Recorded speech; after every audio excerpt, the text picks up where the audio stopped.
ಗೆಳೆಯರೆ ನಮಸ್ತೆ, welcome to Karnataka job news YouTube channel. ವೀಕ್ಷಕರ, ಕರ್ನಾಟಕ ಸರ್ಕಾರಿ ಉದ್ಯೋಗದ ನಿರೀಕ್ಷೆಯಲ್ಲಿರುವ ಅಭ್ಯರ್ಥಿಗಳಿಗೆ ಕಂದಾಯ ಇಲಾಖೆಯಿಂದ ಒಂದು ಭರ್ಜರಿ ಸಿಹಿ ಸುದ್ದಿ. 2026ನೇ ಸಾಲಿನ ಸುಮಾರು 500 ಗ್ರಾಮ ಆಡಳಿತ ಅಧಿಕಾರಿ ಹುದ್ದೆಗಳ ಭರ್ತಿಗೆ ಆರ್ಥಿಕ ಇಲಾಖೆ ಗ್ರೀನ್ ಸಿಗ್ನಲ್ ನೀಡಿರುವಂಥದ್ದು. ಸೊ ಏನಿದು ಗ್ರಾಮ ಆಡಳಿತ ಅಧಿಕಾರಿ ಮತ್ತು ಈ ನೇಮಕಾತಿ ಕುರಿತಂತೆ ಇನ್ನೂ ಹೆಚ್ಚಿನ ಡೀಟೇಲ್ಸ್ಗಳನ್ನು ಈ ವಿಡಿಯೋದಲ್ಲಿ ಚರ್ಚೆ ಮಾಡ್ತೇನೆ. ವಿಡಿಯೋವನ್ನು ಕೊನೆವರೆಗೂ ನೋಡಿ.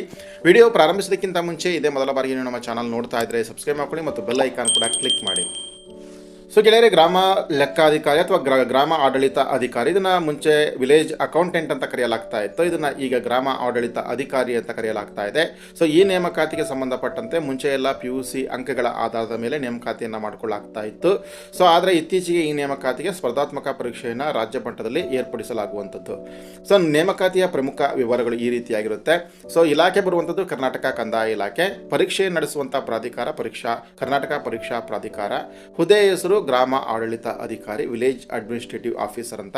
ಸೊ ಒಟ್ಟು ಹುದ್ದೆಗಳು 500. ಸೊ ಈ ಹುದ್ದೆಗಳಿಗೆ ಅಂದರೆ 500 ಹುದ್ದೆಗಳಿಗೆ ಆರ್ಥಿಕ ಇಲಾಖೆ ಅನುಮೋದನೆಯನ್ನು ಕೊಟ್ಟಿರುವಂಥದ್ದು. ಹಾಗೆ ವೇತನ ಶ್ರೇಣಿ ಬಂದ್ಬಿಟ್ಟು 21,400 ರೂಪಾಯಿಂದ 42,000 ರೂಪಾಯಿ ಮತ್ತು ಇತರ ಭತ್ಯೆಗಳು ಕೂಡ ಸಿಗುತ್ತೆ. ಹಾಗೆ ಶೈಕ್ಷಣಿಕ ಅರ್ಹತೆಗಳು ಅಂತ ಬಂದರೆ ಅಭ್ಯರ್ಥಿಗಳು ದ್ವಿತೀಯ PUC ಅಥವಾ 12ನೇ ತರಗತಿ ಅಥವಾ ತತ್ಸಮಾನ ವಿದ್ಯಾರ್ಥಿಯಲ್ಲಿ ತೇರ್ಗಡೆಯನ್ನು ಹೊಂದಿರಬೇಕು. ವಯೋಮಿತಿ ಕನಿಷ್ಠ 18 ವರ್ಷ ತುಂಬಿರಬೇಕು. ಗರಿಷ್ಠ ವಯೋಮಿತಿ ಇತ್ತೀಚೆಗೆ 5 ವರ್ಷಗಳ ಸಡಿಲಿಕೆಯನ್ನು ಕರ್ನಾಟಕ ಸರ್ಕಾರ ಎಲ್ಲ ವರ್ಗಗಳಿಗೆ ನೀಡಿರುವ ಕಾರಣಕ್ಕೋಸ್ಕರ ಸೊ ಈ ಒಂದು ಗರಿಷ್ಠ ವಯೋಮಿತಿಯನ್ನು ಈ ರೀತಿ ನಿಗದಿಪಡಿಸಲಾಗಿರುತ್ತೆ. ಸಾಮಾನ್ಯ ವರ್ಗದವರು 40 ವರ್ಷದವರೆಗೂ ಕೂಡ ಅರ್ಜಿಯನ್ನು ಸಲ್ಲಿಸಬಹುದು. ಹಾಗೆ 2A 2B 3A 3Bಗೆ ಸೇರಿರ್ತಕ್ಕಂಥ ಅಭ್ಯರ್ಥಿಗಳು 43 ವರ್ಷ, ಪರಿಶಿಷ್ಟ ಜಾತಿ ಪರಿಶಿಷ್ಟ ಪಂಗಡ ಪ್ರವರ್ಗ 1 45 ವರ್ಷದವರೆಗೂ ಕೂಡ ಅರ್ಜಿಯನ್ನು ಸಲ್ಲಿಸಬಹುದು. ಪರೀಕ್ಷಾ ವಿಧಾನ ಹೇಗಿರುತ್ತೆ ಸ್ನೇಹಿತರೆ? ಆಫ್ಲೈನ್ ಮೂಲಕ ಅಂದರೆ OMR ಆಧಾರಿತ ಸ್ಪರ್ಧಾತ್ಮಕ ಪರೀಕ್ಷೆಯನ್ನು ಕರ್ನಾಟಕ ಪರೀಕ್ಷಾ ಪ್ರಾಧಿಕಾರ ನಡೆಸುವಂಥದ್ದು.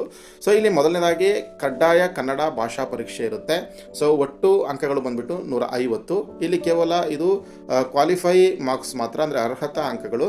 ಇದರಲ್ಲಿ ಕನಿಷ್ಠ 50 ಅಂಕಗಳನ್ನು ಪಡೆಯಲೇಬೇಕಾಗುತ್ತೆ. ಸೊ ಇದರಲ್ಲಿ ಪಾಸ್ ಆಗದೇ ಇದ್ದರೆ ಮುಂದಿನ ಯಾವ ಪತ್ರಿಕೆಗಳನ್ನು ಕೂಡ ಮೌಲ್ಯಮಾಪನ ಮಾಡೋದಿಲ್ಲ.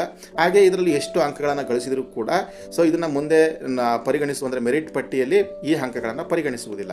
ಬಟ್ ಇದು ಕ್ವಾಲಿಫೈ ಆಗಲೇಬೇಕಾಗುತ್ತೆ. ಸೊ ಹಾಗಾಗಿ ಭಾಳ ಇಂಪಾರ್ಟೆಂಟ್ ಆಗುತ್ತೆ.